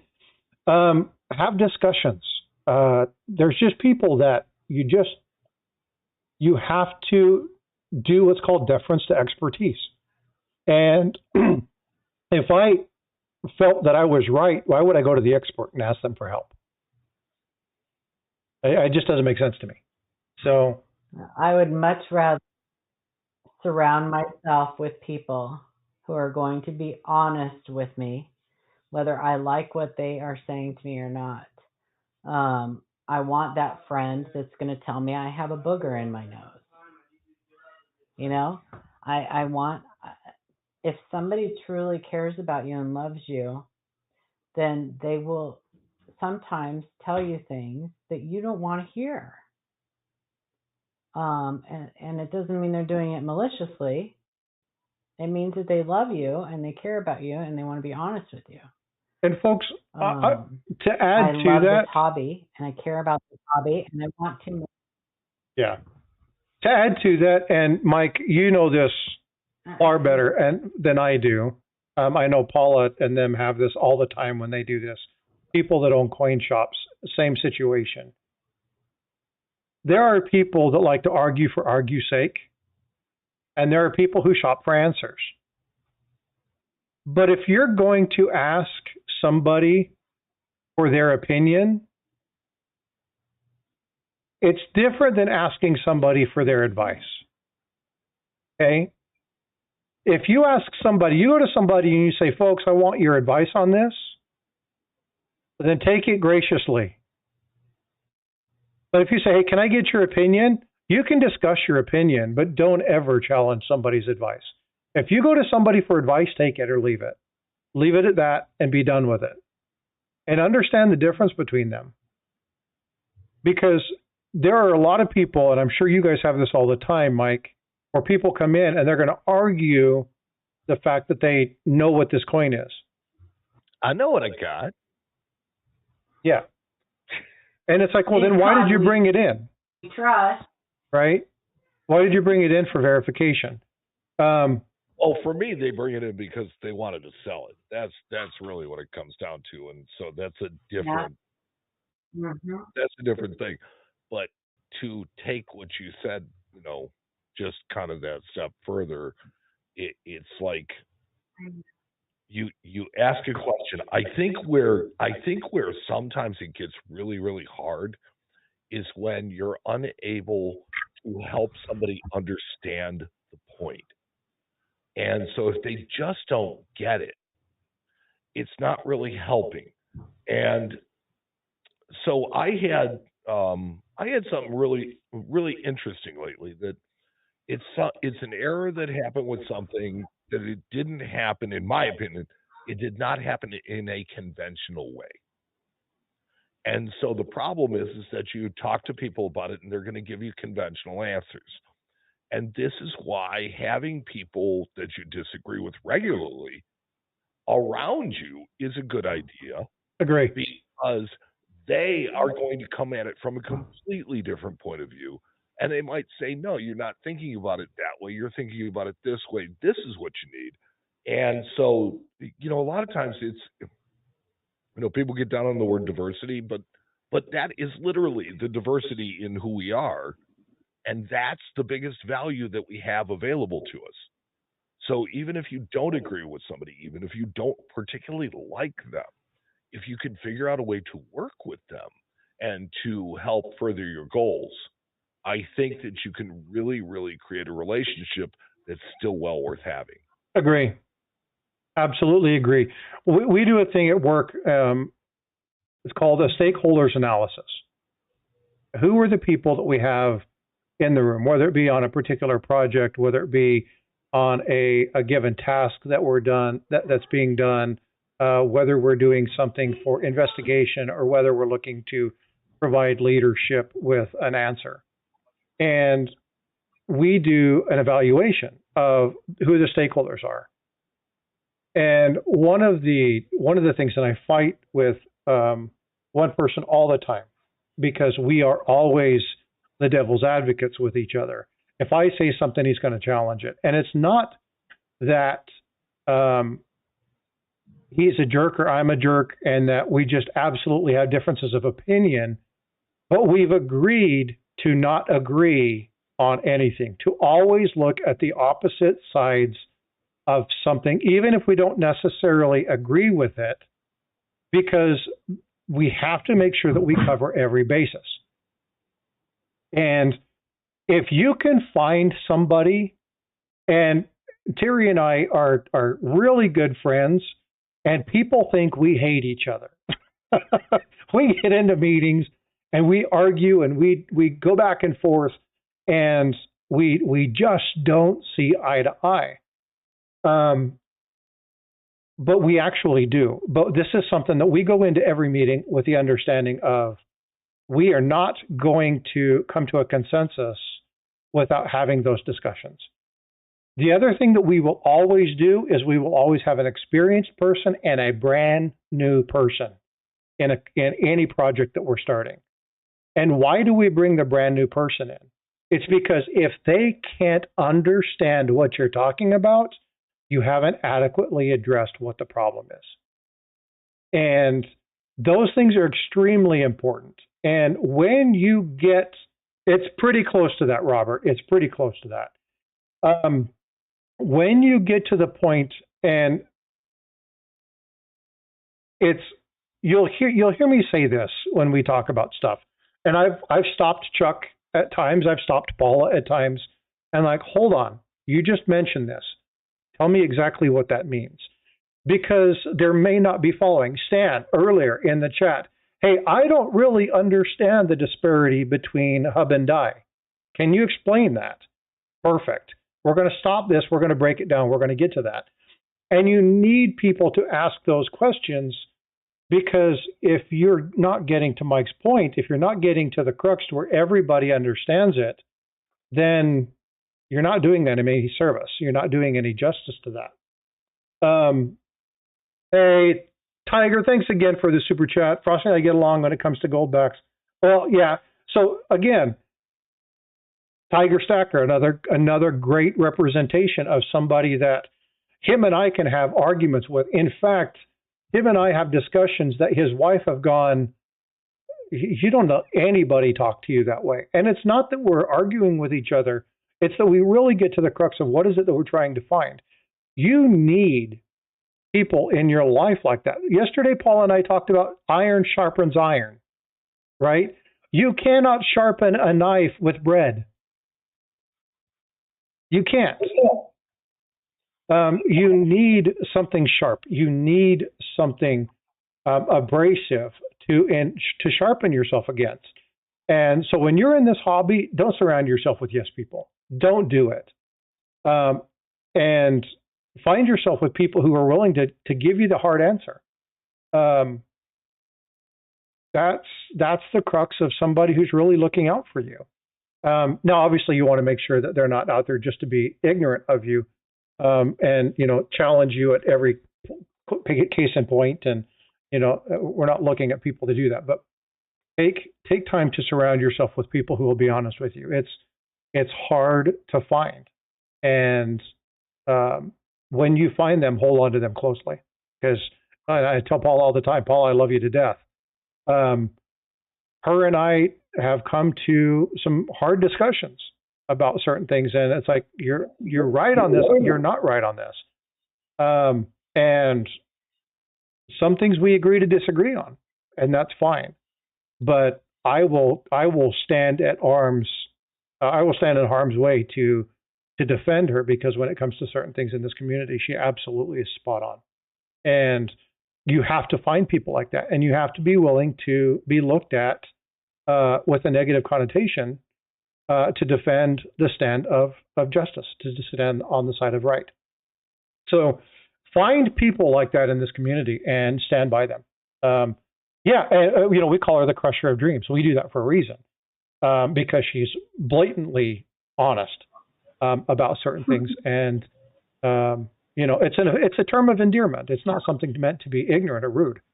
Vote for Pedro and I have talked about this. Say again? I said I would much rather not. I would much rather be able to give you good news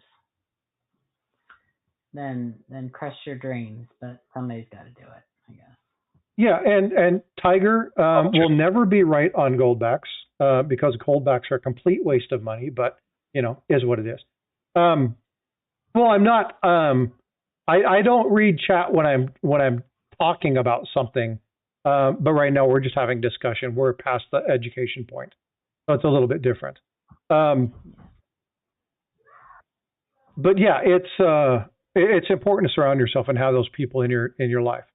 Now, I will say this: people don't do you any favors by not being honest with you and not telling you the truth. They are not doing you any favors. So take it for what it is, I guess. Oh, there goes Jack. Ding, ding, ding. He sent me more stuff. He's like, get back on topic. Ding, ding, ding, ding.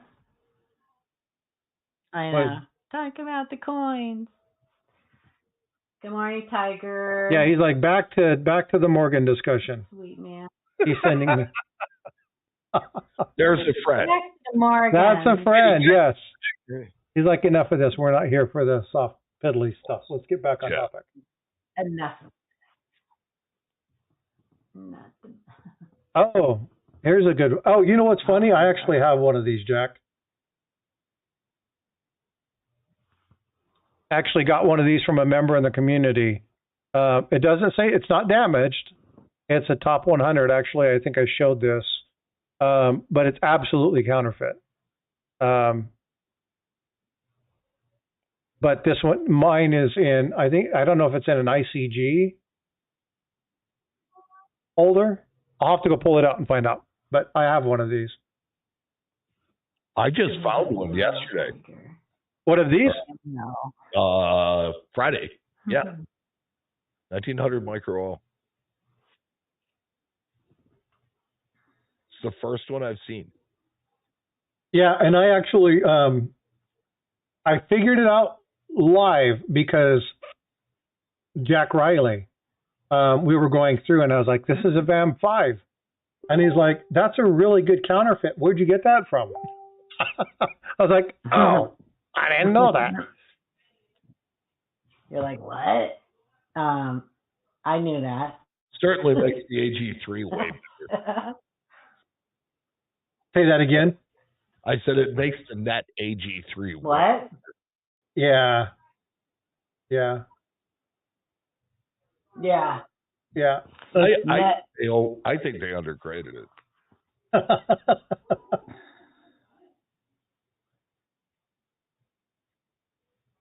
Now rough surfaces.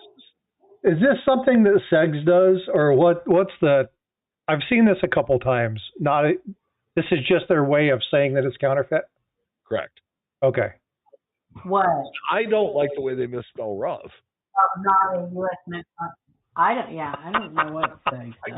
I'm hung up on that. You know, it's funny. I never even noticed that. Oh my God, that's hilarious. Oh, God, that's freaking hilarious. Did anybody? Yeah, exactly, Luther. When you look at some of me. Oh God, no, that's going to go on my witticism page. Oh, what's wrong with this label? See it. I'm going to label it English is tough, or English is rough. There you go. English is rough. Oh, that's freaking hilarious. Okay. Oh, there's the micro. Oh, this is a good picture. That's a real good picture. Oh, Luther, don't get me started on that. That's a really good picture. Jack Young just sent me this one. Aha. Yeah, that's It is. Thank you. This is a really nice image. Oh, Jack Riley just sent me something.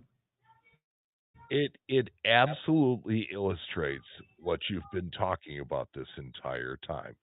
is that these are 3 different coins that have the same mark, which is not, it looks to be a contact mark in the exact same place. Yep.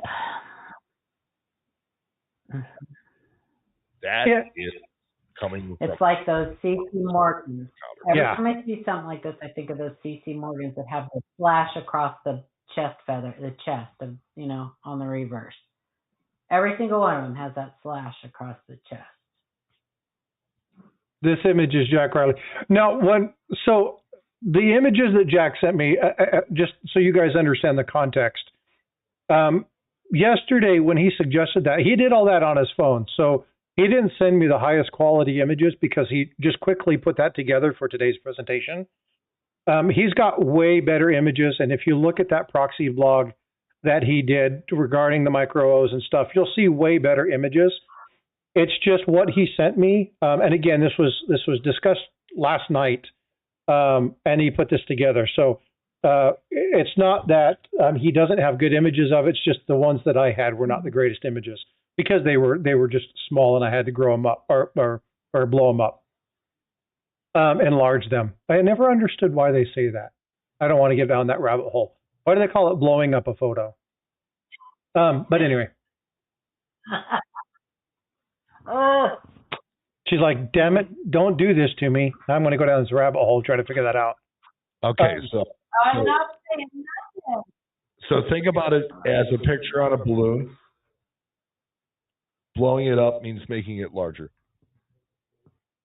Oh, I understand, but it's just the English language. Sometimes things are wonky. Oh, idiomatic expressions are wonderful. All right, so let me go pull up. They're somehow related. Yeah, and Jack, thank you for putting me back on track. I appreciate you, bud. So let's bring these up. These are, this is the one that Jack Riley just sent me. These are some pretty neat ones. Good morning, everybody. That just popped. And what did he say? He said that I'm trying to read the messages. All 3 of these are counterfeits. And this shows you that even the best out there make mistakes, because this is Annex that graded these.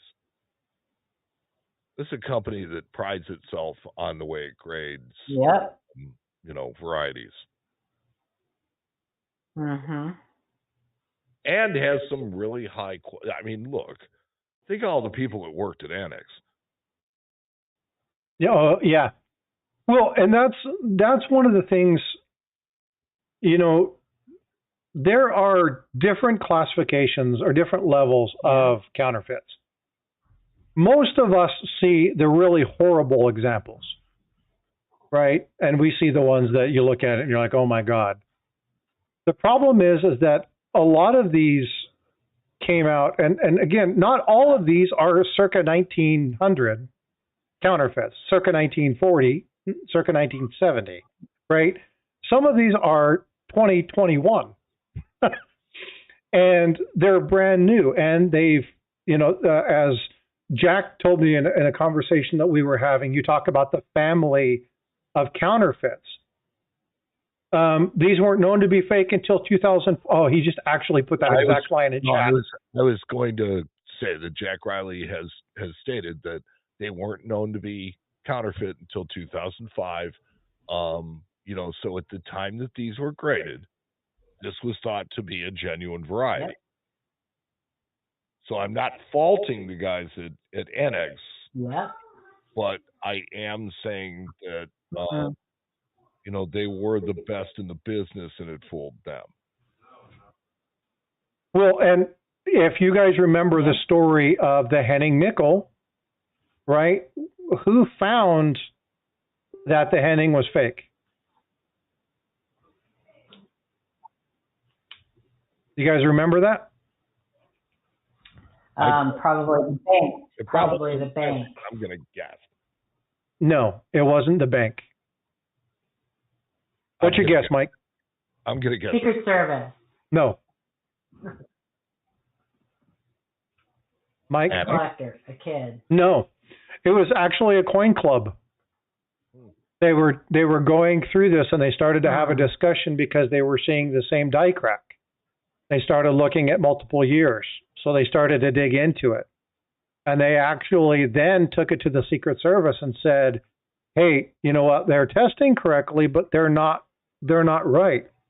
And it was actually a coin club that actually enlightened the Secret Service, who did further investigation and then confirmed that they were in fact counterfeit. I still can't understand why he made them. So remember that Henning was in prison for counterfeiting $1 and $5 bills. He got away with. Right. And who's going to be looking at a nickel? Mm-hmm. Right. And he thought that it would be so obscure that who's going to look at this? And it's the same thing. I mean, you know, Chuck was on the channel that it's been almost a year ago. I need to have him back on and have that done again, of his counterfeit Lincoln cents from 1909 to 1958. All of the wheat cents. He's got an entire collection, including the ones that don't exist. Mm-hmm.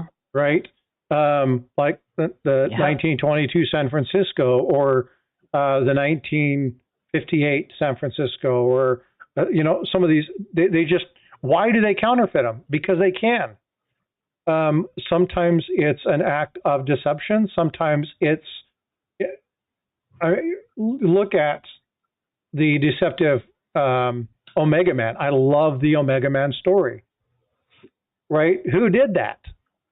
They still don't have a name, right? They don't know if it was a person or a team of people. They don't know if it was, they have some ideas, but there's no definitive about who the person was that had that.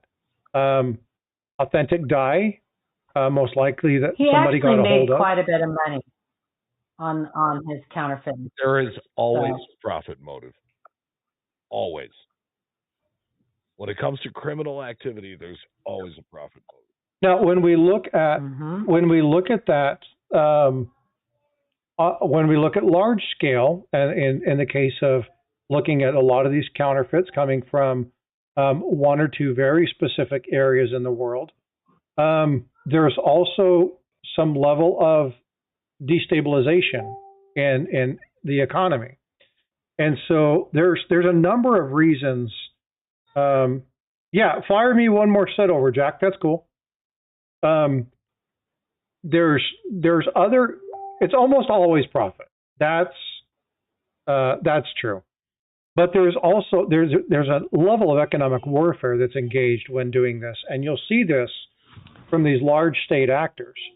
We look at. I just did the story about the $75 million that came in from Peru that was caught. We have the super bill that happened that came out of Korea back in the 80s. The bill was so good that if it wouldn't have been for two very small, and we're talking very small issues with the bill, they would have never been able to identify that this was a counterfeit. And the counterfeits that we're seeing here are not your little piddly, mass-produced. These ones are actually meant to be deceptive, and they're done very particularly, and they're designed to fool you. They're designed to make them look authentic. It's not like the ones that we looked at, or like the one I showed you of the Washington $20 quarter. Right? It's just, they're glaring. I don't know what the people are thinking when they try to create some of these. These are meant to be deceptive. And so, of course, you're going to, especially when they first come out, some of these are going to slip through the cracks. But it's through the diligent work. And again, you said, he's doing the Lord's work of these people who are, they're adamant in looking at these things and understanding what these marks are and really going through. These guys are doing a lot of stuff that without them, we wouldn't necessarily know what's out there. And there's still plenty of undiscovered counterfeits to be found. I promise you. There are plenty of undiscovered counterfeits to be found. We just haven't seen them yet. We haven't found that identifying mark that all of a sudden somebody goes, oh my God, this is across a bunch of different platforms. So, or we've seen them and we just don't know yet. Again? Or we've seen them and we just don't know yet. Yeah, we just don't know. And again, when these first came through, they didn't recognize them. They're like, oh, check this out. This is a really nice VAM. What a great coin. Plus, and think about who looked at those and said, oh yeah, those are great. Yeah. Two of the people that were the most experienced in them. But as Jack showed in the very first picture, and I'll get back to this picture. Let me sort through some stuff. Again, folks, when I talk about I have a ton of stuff open, I have a ton of stuff open. When you're talking about this one, right? There's only 22 of them that were done by PCGS. So we're not talking about, tens of thousands of coins coming through. There's they make it through. But for the volume of coins that these grading companies go through, they do a really good job. Yeah, mistakes are going to happen. Labels and stuff get mixed up, and it doesn't matter what industry you're in, mistakes are going to happen. But again, it's just one of those that you have to take time with. He has one more coin that he wants to show. There's the Gobrek dollar that you were talking about, Paula.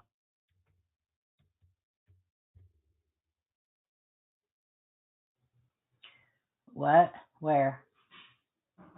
On the screen? I must be seeing something else on the screen. I'm seeing a Morgan dollar. No, I see the Gobrek, 1836. Oh, it's weird. I've got like some weird lag going on because I'm in like stream. I'm in Restream. I'm not on YouTube, and I've got this horrible lag. That's weird. Must be local internet. Now, yeah. Yeah, Jack Riley says these were so good that they passed everybody for 80 years. Yeah, and again, thank you, freaking awesome, for putting Live Coins link in there. I appreciate you. Yeah, thank you for. But yeah, again, so don't be critical of the grading companies doing mistakes like this. You think of the millions of coins that they have graded over the time; they do a pretty good job. I get more frustrated with the grading companies when they do what Annex just did with the stamped coin, grading it as 70. Those are questionable items. These are just mistakes that are made, right? And again, if you can fool some of the people who are the experts for years, they've done a pretty good job on some of these counterfeits, and I guarantee there's more out there. So, well, folks, did you enjoy this? I mean, I hope you guys enjoyed this. Little bit outside of my comfort zone with not being able to, right, like really understand a lot of the research. Yeah. But I loved doing this. Well, I gotta get going. Church calls. Thanks, Paula, for being here. I appreciate you. Bye, Paula. Yeah, fun stuff. Luther, hella show. Thank you so much, Luther, for being here. I appreciate all your engagement. This one's 2017 from China. So this is, again, hi, everybody. We're talking brand new. Paula, thanks for coming up. I appreciate you. I'll chat with you later.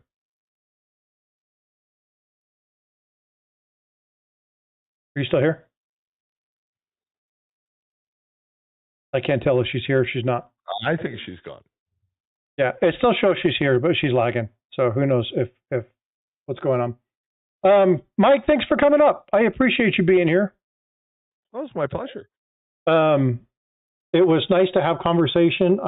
Again, anytime you want to, you're more than welcome to pop on up. What are you guys going to be doing over there at the Coin Show podcast? So let's see. Coin Show podcast will have a fresh news show this coming weekend on Saturday. This will be a show So it's going to be, the usual suspects, the news, something educational. We'll talk about, some of the stuff we've got coming up, and probably do your coolest thing. And this Wednesday will be, probably Wednesday, will be the Ancient Coin Podcast with Aaron Burke, which we don't record live. We actually record that and put it out after. So if you're a fan of that show, you can go and watch that later in the week. It is on Aaron Burke's YouTube page, says www.youtube.com/Aaron Burke. And the Coin Show podcast is available on Facebook and also on YouTube. Just search the Coin Show. And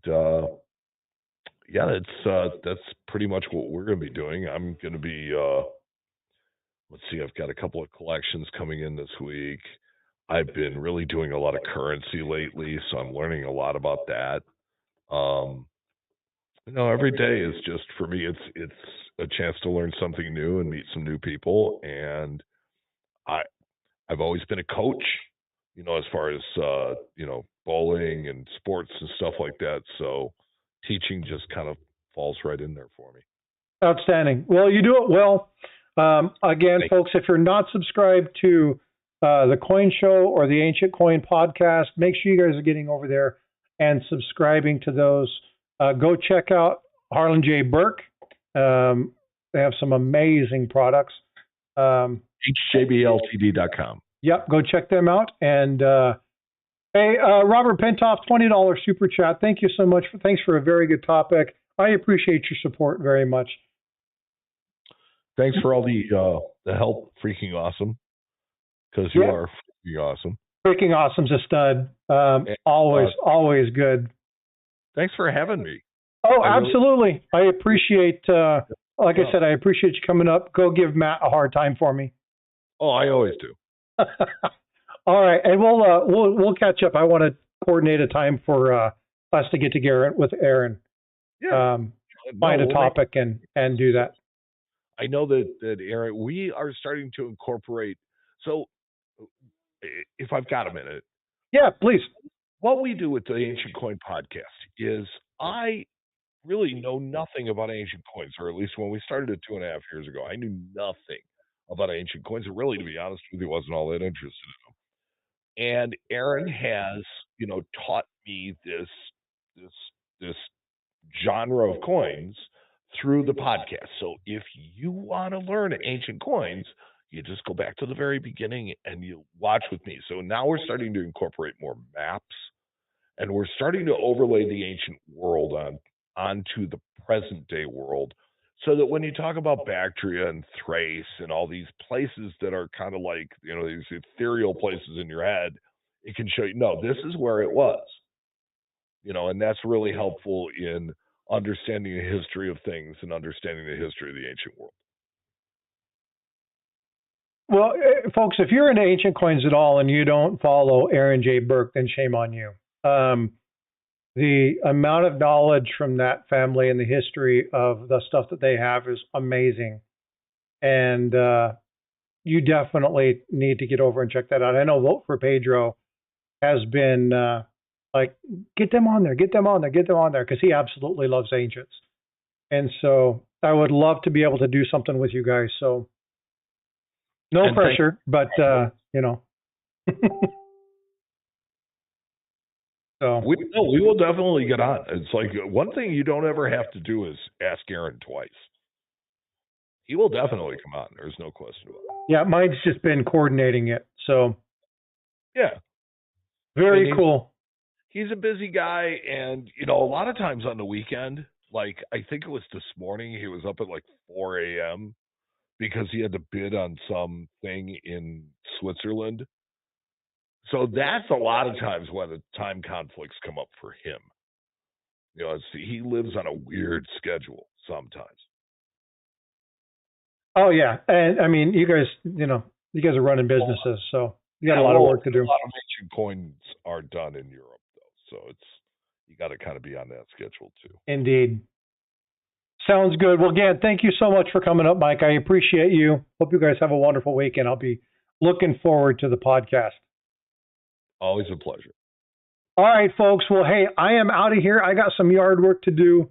I'm going to go make my wife some brunch and then put us to work getting the new flower beds that we're putting in started. So I hope you guys are good. Thanks. And again, if you have questions, recommendations on content, you want to see something specific, please send me an email, frostbytecoins@gmail.com, and do what Jack Riley did. Say, hey, here's a great topic. Here's the information. I'll do the research. I have no problem with it.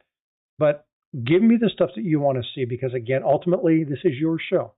All right. Love you guys. Be well, be blessed. And I will see you